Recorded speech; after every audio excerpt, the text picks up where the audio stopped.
안녕하세요. 네, 저는 이제 165를 주말에 담당하고 있는 신범식 선생님이라고 합니다. 만나서 반갑습니다. 네, 추운데 와주셔가지고 너무 감사드리고 시간이 좀 도움이 되는 시간이 됐으면 좋겠습니다. 저는 165에 대해서 이제 1등급 학습 전략이라고 이제 뭐 이름을 좀 거창하게 지었는데 일단 이제 165가 갖고 있는 여러 가지 영어 시험의 어떤 특징 이런 부분들을 갖다가 말씀을 드리기 전에 일단은 고등학교하고 일단 중학교 그 내신 산출 방식이 일단은 크게 다르다라는 걸 알고 계시죠? 일단 무슨 말이냐면은 고등학교에서는 상대평가로 이루어지고 있습니다. 상대평가로 이루어지고 있고 중학교 같은 경우는 그냥 A등급, B등급, C등급에서 절대평가를 해서 90점 이상 된다. A등급이 나오고 있는데 고등학교에서는 4%만이 1등급을 받고 11%가 2등급을 받고 그 다음에 28%가 3등급을 받고 23%인가요? 나머지 40%가 4등급을 받는데 중학교 A등급을 받는 학생들의 비율이 거의 30에서 40%까지 나오거든요. 그 얘기는 결국 내가 중학교 때 A등급을 받고 있어도 첫 중간고사를 봤을 때 4등급, 5등급이 나올 수도 있다는 얘기. 그래서 그런 부분들이 있고 그리고 두 번째 성적을 다 산출하는 방식이 다르고 그러니까 뭐 예일고뿐만이 아니라 다른 학교도 마찬가지고요. 그리고 또 하나의 특징은 아시겠지만 고등학교는 이제 졸업을 하면 고등학교 졸업하기 전에 큰 대학 수학 능력 시험이라는 시험이 있지 않습니까? 그러니까 영어 같은 경우는 그 대학 다른 과목도 그렇지만 대학 수학 능력 시험이라고 하는 이 큰 시험이 모든 내신 그다음에 그 수행 평가의 기준이 되고 있거든요. 그래서 그거는 결국 뭐냐면은 중학교 때하고는 좀 다른 약간은 언어를 갖다가 우리가 이제 공부하게 되는 그 근본적인 걸 갖다 물어보는 시험들이기 때문에 그러니까 대학 수학 능력 시험이라는 게 뭐냐면은 대학에서 학생들 갖다 가르쳐야 되는데 학생들의 수준이 우리가 가르치는 내용들 갖다 어느 정도 글로 된 걸 이해할 수 있는지 또는 영어로 된 걸 이해할 수 있는지 그걸 갖다가 그 시험을 통해서 판단하겠다는 거기 때문에 예일여고도 역시 그 대학 수학 능력 시험이라고 하는 그 큰 시험에 기반을 두고 시험 문제 출제가 되고 있습니다. 그래서 그 두 가지를 좀 같이 염두에 두면서 보시면 될 것 같습니다. 그래서 일단은 시험범위입니다.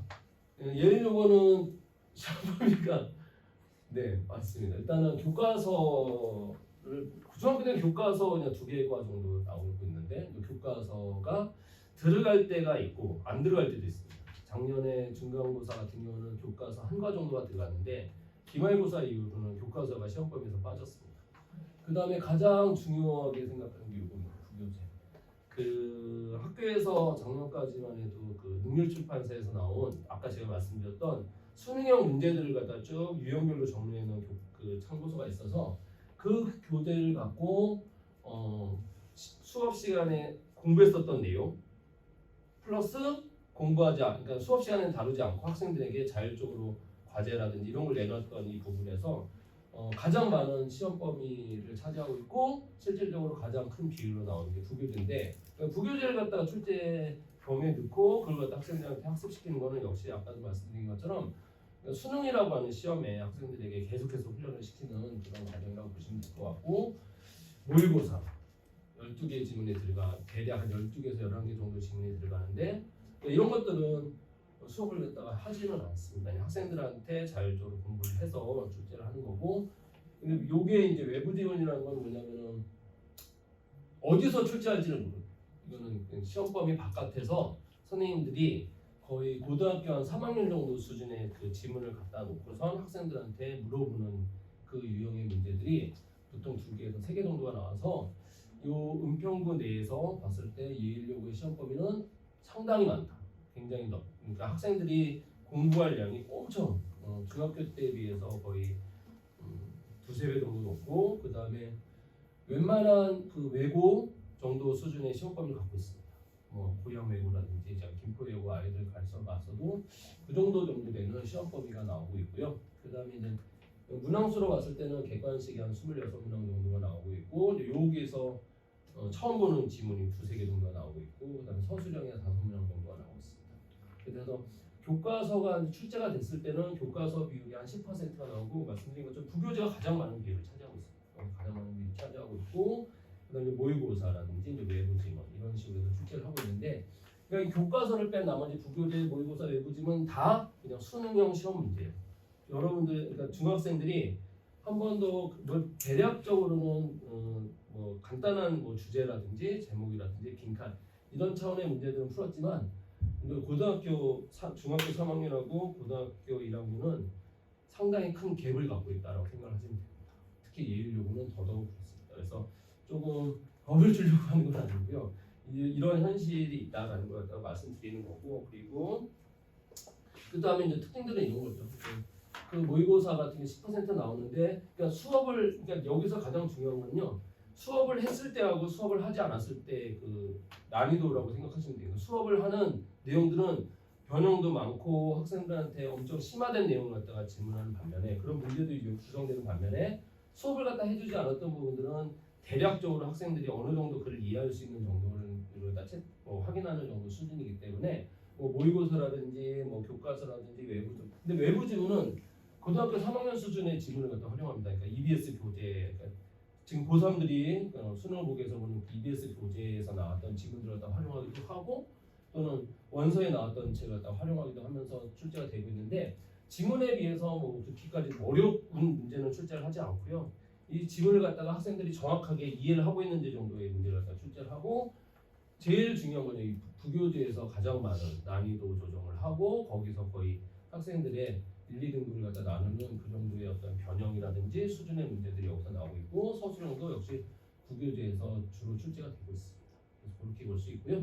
아까 말씀드렸고 그리고 이게 이제 실제로 이제 이게 전혀 보이지가 이게 안 나는데요. 여기는 좀 보이는데 이게 지금 전혀 이쪽에 이게 뭐냐면요. 일단은 요 위하고 요 아래는 학생들이 공부한 내용이 그대로 나오는데 요 중간에 있는 내용은 학생들이 처음 보는 내용이 들어가야 됩니다. 변형이 돼요. 그러니까 이 위하고 아래는 저희가 공부를 하고 내신 준비를 하면서 같이 열심히 공부한 부분인데 이 위하고 아래의 내용과 같이 연결되는 부분을 선생님들이 이렇게 영작을 해서 만들어내서 거기다 출제를 이렇게 하는 그래서 상당히 학생들이 많이 어려워하는 그런 유형의 문제들이 예일 요구에서 이렇게 출제가 되고 있는데 이게 여기도 이것도 마찬가지 여기도 이게 이제 어휘거든요. 근데 이게 어휘 문제인데 여기 이렇게 좀 검게 나와 있는 이런 어휘들은 사실 학생들이 공부했었던 그런 어휘가 아니라 반의어라든지 그 다음에 이 문장을 갖다 조금 변형을 시켜가지고 학생들이 이미 알고 있고 친숙한 단어가 오히려 오답이 되게끔 하는 그런 식의 문제들이 많이 출제가 되고 있습니다. 그래서 이걸 그러니까 말하고자 하는 핵심적인 내용은 결국은 중학교 때하고는 달리 단순 암기를 해가지고는 이걸 이 게임을 할 수 없다라는 그래서 그 이유는 아까도 말씀드렸던 것처럼 결국은 수능에서 요구하는 대학에서 요구하는 것들은 결국 학생들이 어느 정도 영어로 대학을 가면 당연히 원서로 공부를 하게 될 텐데 영어로 된 원서를 갖다 어느 정도 너희가 이해할 수 있는지를 갖다 대학에서는 알고 싶어하는 거고 그렇기 때문에 선생님들은 계속해서 학생들에게 충분히 처음 본 지문이라 할지라도 어느 정도 이해할 수 있는지를 갖다 계속해서 물어보는 이런 변형된 시험 문제를 갖다가 특히 예일고는 아주 강하게 이런 부분들을 보여주고 있는 것 같습니다. 그래서 또 나름대로 결과를 내고 있는 것 같기도 하고 특히 여기는 이거는 서술형 두 가지 문제인데 여기에 이제 이런 단어를 갖다가 넣는데 여기에 있는 이런 단어들은 실질적으로는 학생들이 여기에 있었던 단어는 아닙니다. 그러니까 선생님들이 이 문장을 갖다 변형을 시키면서 동의어라든지 반의어 같은 걸 갖다가 쓰는 거죠. 근데 이걸 쓸 때도 변형을 갖다가 필요한 경우는 해야 되거든요. 이걸 그대로 똑같이 써서 만약에 답이 되는 경우보다는 여기에 뭐 s를 붙인다든지 뭐 ing를 붙인다든지 뭐 투부정사를 붙여가지고 변형을 해서 이 문장의 문법에 맞게끔 변형할 수 있는 실력도 있어야 됩니다. 그래서 학생들이 그냥 단순하게 이것만 딱 넣어가지고 맞게 될 확률은 되게 없고, 그다음 그 문장에서 필요한 문법적인 사항을 갖다 고려해서 이걸 갖다 넣어야 되는 그런 문제들이 서술형 주관식으로 출제가 되고 있는 그런 특징을 갖고 있죠. 예일요건. 그리고 그 다음에 이제 이 도표는 사실 이제 모든 그 영어 시험에 있어서 가장 이제 기본이 되는 그 도형이라고 보시면 되는데요.